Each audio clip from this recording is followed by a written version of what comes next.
Hey, what is up everybody? Blades for here, and today for you guys another video of Persona 5X. Inside this video, guys, we're going to be going over exactly everything that Haru does do here, and boy oh boy does she do a lot. Now we have the actual kit for everything that she has here, and I'm not gonna lie, she's insane. Like, when I say she's insane, I mean she's on par with Makoto, if not, heck, I hate to say it, a little bit better. So I ain't gonna lie, y'all might want to take a look at this one. It's gonna be freaking insane, but we're gonna be doing different clips and stuff like that to actually pull this on up. And before we get into all of this, be sure to hit that like button, hit that subscribe button. Helps us out quite a lot. We're trucking on to 3.5k, and I'm trying to hit 4k before like 2 months or a month and a half of this, just because I think our channel the anniversary should be around in December, if I'm right, because I remember I made this for a previous game, and I want to definitely see if we can hit 4k before that actual channel anniversary pops off.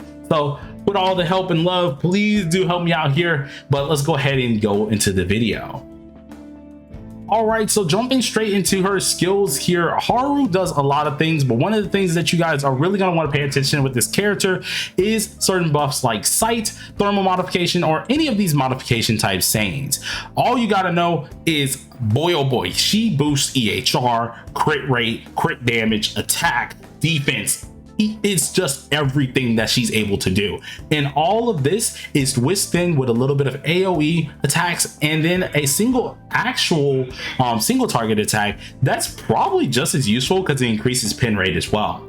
So with the first skill, this is an AoE attack that can actually attack the enemy twice, much like most Psy moves really can, and is based off a certain amount of her actual percentage of attack. Now, when she does attack a certain enemy here, she's also able to proc them with a sight, and sight allows you to actually deal more damage based on who's inflicted by it, and it will last for 3 whole turns. Sight can then also be procced by anything such as like different modifications, but if it is hit with something called a thermal modification, which you get from this skill 1 here, it will increase the skill damage as long as you're using a gun. So that's going to be absolutely amazing. The only issue is it does remove the sights after this. So kind of how like Mesa removes his bleeds after you do a certain like move, this is kind of what that is. Those sight stacks will then be removed after you do use a gun. I'm guessing that there is going to be a cap to how much you can actually place on the character, so that's going to be fairly interesting.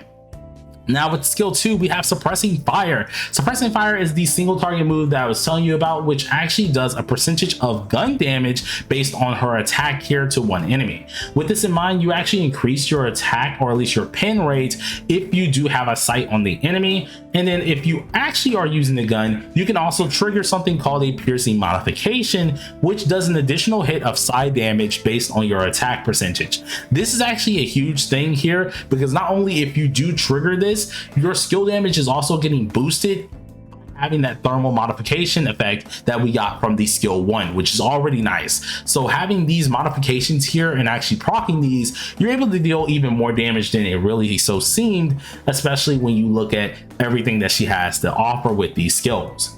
With her skill 3, it's called Full Metal Explosion, in which is another AoE move that does side damage here, and this one actually increases her crit rate. Now with this in mind, as long as you are having a sight on the enemy, you're going to be able to actually get this crit rate buff.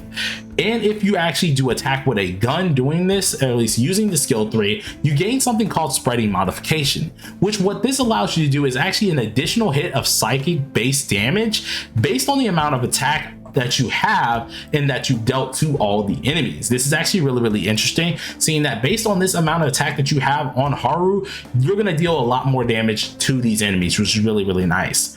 This can also trigger if the skill is actually, if this actually has thermal modification on, which helps you out with that skill damage bonus, pretty much how we had in this skill 2 and skill 3, which thermal modification is a running thing inside of her whole like pretty much kit. Now with this in mind, we do have the highlight. Highlight actually does attack and side damage, which is very interesting because I expected to do gun damage, but in fact it does side damage to all enemies here based on the percentage of her attack. She also will gain overload modification, and if this modification is not full or you don't have overload modification, you will increase your crit rate when using a gun. Other than that, pretty much if you do have this overload modification or just a modification full at this point, you're getting yourself an increased attack based on the skill damage, which is really nice in general. Then we of course look at her signature weapon. Her signature weapon is what I was really interested to because I figured it was going to be EHR based, and this is called the Holy Hymn. Now luckily it is EHR based, but with this as well, it actually does allow us to get a little bit more increased psychic damage if we do have a sight on the enemy. Now alongside of this, of course, we get a bonus in our attack for 1 turn if there is a modification present, and I find that actually to be really powerful, especially seeing that this character seems like she's going to be really revolved around her modifications. The last few things that we're going to be going over is the passives in the A0 here, in which for the passives we have Launch and Investigate. Passive 1 is basing off, or at least increasing your attack based on her AHR, which is pretty darn decent, but if she actually has this capped out, she starts increasing crit damage, which is really interesting as well.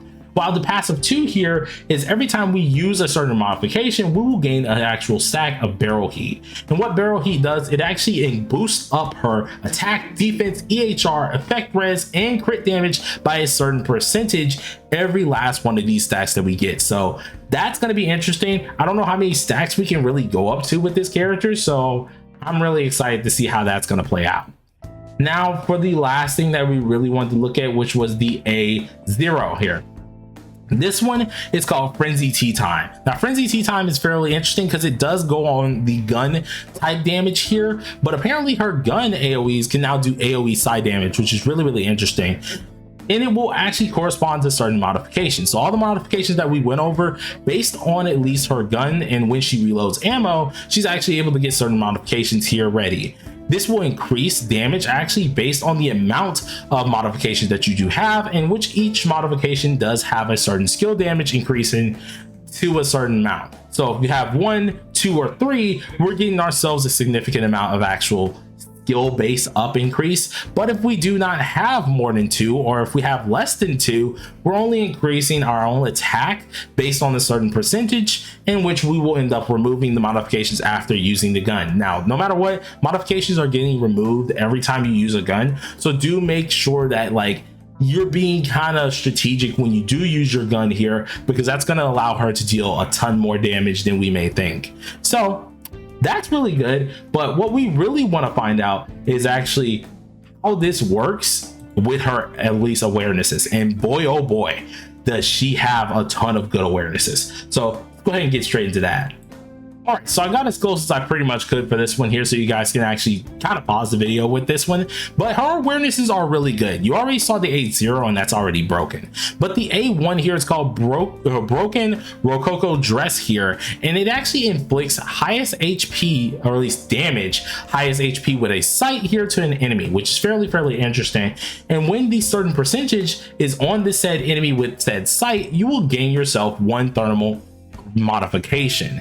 Now with this sight, now do remember what sight does. Sight allows us to actually deal more damage in general, but for each enemy with a sight on them, we're getting actually increased gun crit rate. So this is specifically for her gun, and I'm not gonna lie, seeing how we do need these modifications for our said gun, this A1 is actually really good.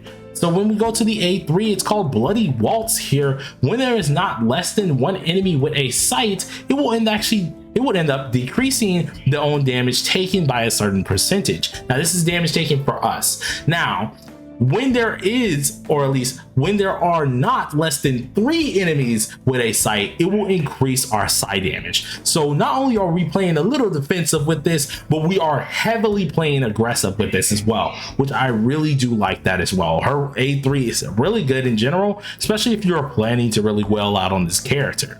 But boy oh boy, do 6 change a lot for this character.